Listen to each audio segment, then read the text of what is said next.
I think I know. Mr. Rivers, what do you think you know after week one? I think I know Jeremy Johnson will have a breakout season. A lot of people want to focus on the bad, and you should, because it is what played out. But I know what happened.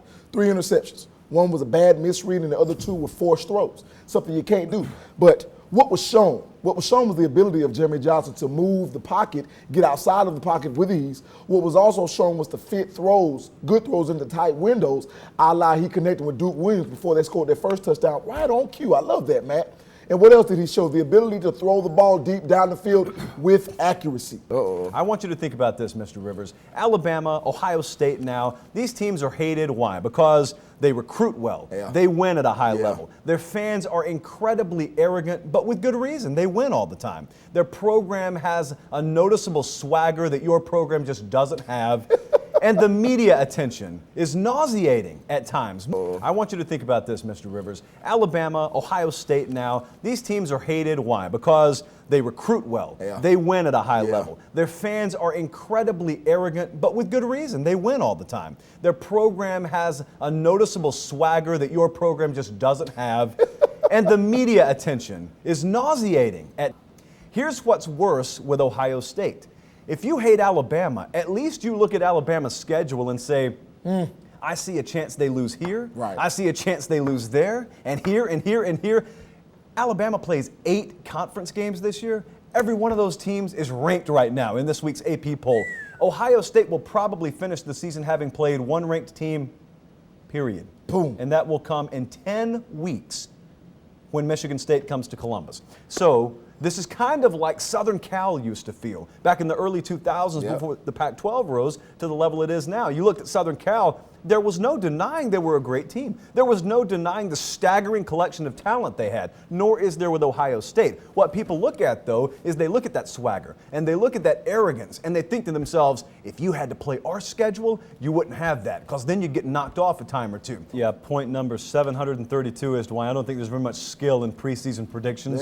I picked UCLA because I loved the defensive tackle tandem they had there. I picked some team in the ACC who just lost their quarterback last night. It's not fun. I thought I knew this before the season started, but just seeing these guys on the field. And the great thing about it is guys like Derrick Henry, Nick Chubb, Kenyon Drake, Jalen Hurd, Alvin Kamara, Leonard Fournette. These guys individually have different talents and skill sets that I believe would make them first, second, or third round picks in the NFL. And this is why, in my opinion, the SEC can have a lot, according to some people, subpar quarterback play and still win national championships. But Saban said at SEC Media Days, when we gained that last year, we lost something. That right there is what they lost, the ability to dictate tempo in the run game. And the, I won't say ability, but rather willingness to fully commit to the run. And it looks, small sample size, I'll give you that, but it looks, at least through week one, like they've made a concerted effort to recommit to what they used to be. And it may not lead to the most flashy numbers through the air, but their result is what they want at the end of the season. So JP poll was released today. We had some teams to move around. I just want to apologize for Stanford. Can I ask where's Stanford? I just want to know. The garage. Ohio State #1. Flip-flopped TCU and Alabama there. That was a lot more about Jacob Coker, honestly, than Alabama's defense. Arkansas at #4, UCLA. Haven't learned a lot about these teams, so bear that in mind. LSU hasn't played a game yet. Who in the world knows what they are? Southern Cal's where they were last week. Bumped Tennessee up. Tennessee, and I'm going to talk more about this in our last segment tonight.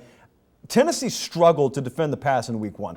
Wes Rucker was on the program last night that covers the Vols, watches every practice they have. He doesn't think that's going to be a lingering issue. Now, they're not going to be the best secondary in the country, but he doesn't think that'll be a lingering issue. They were missing guys last week. They may get a safety that they thought would be gone for the entire season back. We're going to hear from Butch Jones later this week about that.